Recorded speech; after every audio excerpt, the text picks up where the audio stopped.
చేశాను పార్టీ తరఫున. అలాగే కొంతమందికి ఆ రోజు నెలవారీ జీతాలు కూడా చెల్లించిన ఆదేశాలు ఇస్తే చంద్రబాబు నాయుడు గారు చెల్లించడం జరిగింది.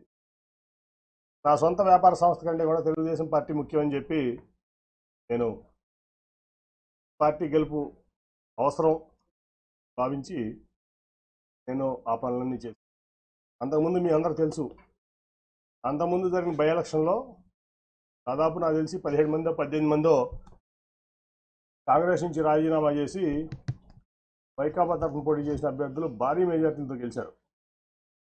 2012లోనో 14లోనో నాకు గుర్తులేదు, సరిగ్గా 12లో నాకు గుర్తులేదు. అప్పుడు అందరూ అన్నారు నన్ను, ఎందుకు నువ్వు ఈ డబ్బులు వేస్ట్ చేసుకుంటున్నావు, టైం వేస్ట్ చేసుకుంటున్నావు, పార్టీ గెలిచేది లేదు, ఏమీ లేదు, చంద్రబాబును కూడా ఎందుకు నమ్ముతావు అని చెప్పి మా సొంత సామాజిక వర్గం వాళ్ళే ఆ రోజు నన్ను మందలించారు. సరే,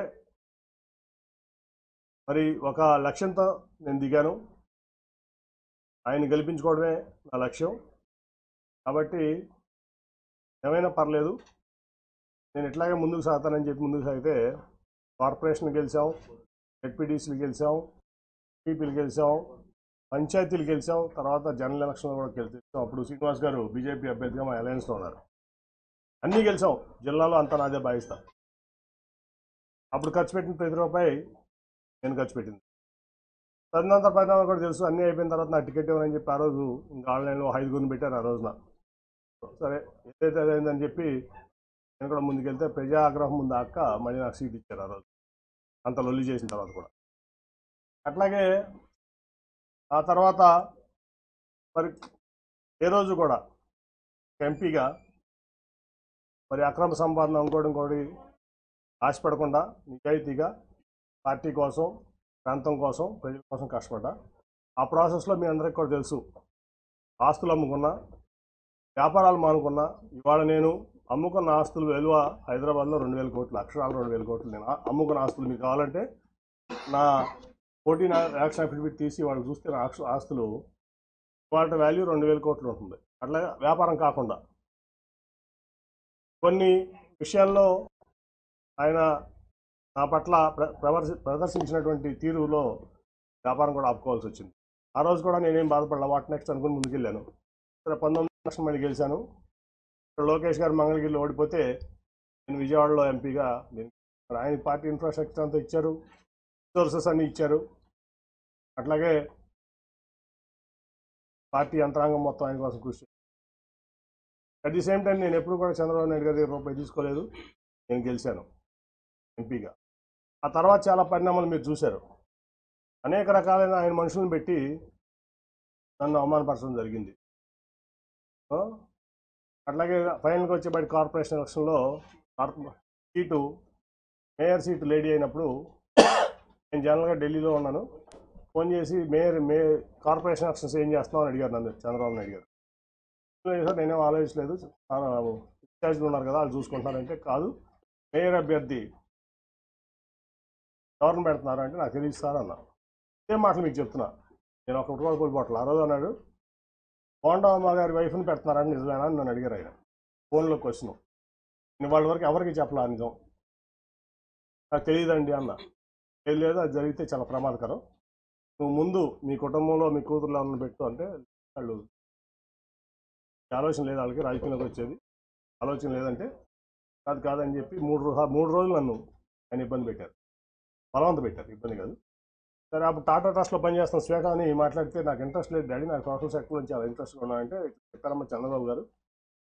సరే, మరి పార్టీ కోసం చేయాల్సి వస్తుంది చేద్దామంటే 3 రోజులు విముఖత తర్వాత అక్కడ రాజీనామా చేసి వచ్చి ఇక్కడ ఆవిడ నుంచోవడం జరిగింది. తర్వాత మళ్ళీ ఏం జరిగిందో మీకు అందరూ తెలుసు. అట్లా మళ్ళీ అదే మనుషులతో ప్రెస్ మీట్ పెట్టించి ఎలక్షన్ 2-3 రోజుల ముందు నన్ను ఒక వ్యక్తితో ప్రెస్ మీట్లో పబ్లిక్గా ఆ ఎంపీ కేసుని అని చెప్తూ కొట్టిస్తానని చెప్పి మాట్లాడించారు. ఆ ఎంపీ కేసుని అని చెప్పు తీసుకొడతానని చెప్పి ఒక క్యారెక్టర్లెస్ పర్సన్ పార్టీ ఎంపీని అన్నారు. స్పందన లేదు పార్టీ నుంచి కానీ. అదే ప్రెస్ మీట్లో ఒక పాలిట్ బ్యూరో సభ్యుడు కొట్టంగాడి ఎంపీ అన్నాడు, అయినా స్పందన లేదు. 50 మంది కార్పొరేటర్లు 44 మంది పోటీ చేస్తే 50 మంది ఓడిపోయారు. సరే, గెలిచేవాళ్ళు ఓడిపోయేవాళ్ళు అది తర్వాత సంగతి. వీళ్ళ ప్రెస్ మీట్ వల్ల పార్టీ చల్లా చెదురైపోయింది. ఆ నెక్స్ట్ 2 రోజుల తర్వాత వచ్చిన చంద్రబాబు నాయుడు ప్రచారానికి, నువ్వు రావద్దు నాతో పాటు ప్రచారానికి, నువ్వు వస్తే వాళ్ళిద్దరూ రానంటున్నారు నాతో పాటు అని, సార్ మీరు వెళ్ళండి చెప్పి పంపించడం జరిగింది. ఒక సిట్టింగ్ ఎంపీ లేకుండా కార్పొరేషన్ ఎలక్షన్స్లో నా కూతురు నుంచోబెట్టి నా డబ్బులు ఖర్చు పెట్టుకుని నేను లేకుండా ప్రచారానికి వచ్చాడు ఆయన, ఒక పార్టీ అధ్యక్షుడు. అట్లాగే అంతకుముందు మీకు అసలు యాక్చువల్గా చెప్పాల్సింది ఏంటంటే, రాబిన్ శర్మ టీము నేను నెట్టనారాయణ గారు కూర్చుంటే వచ్చి, సార్ మన పార్టీకి 5 సీట్ల కంటే ఎక్కువ రావట్లేదు ఎలక్షన్లో, అసలు మరి ఏం చేస్తారో తెలియదు అంటే, నువ్వు ఆ రిపోర్ట్ ఎక్కడ బయట పెట్టమాక, మీరు నెట్టనారాయణ గారు సాక్ష్యం దీనికి, నువ్వు ఆ రిపోర్ట్ ఎక్కడ బయట పెట్టమాక, నేను చూసుకుంటాను.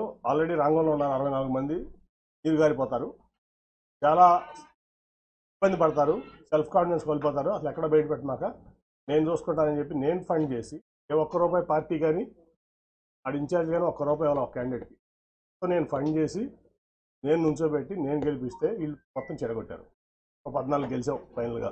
ఓకే, అదంతా అయిపోయింది. కానీ ఇక్కడ ఏంటంటే, ఈ వీడియో మీకు నచ్చినట్టయితే లైక్ చేయండి, 10 మందికి షేర్ చేయండి, అలాగే కామెంట్ల రూపంలో మీ అభిప్రాయాలను మాతో పంచుకోండి. Nationalist hub group of channels ను సబ్స్క్రైబ్ చేసుకుని తెలుగునాట జాతీయవాద జర్నలిజాన్ని ప్రోత్సహించండి. ఈ వీడియో కింద ఉన్న బెల్ ఐకాన్ పై క్లిక్ చేయడం మర్చిపోవద్దు.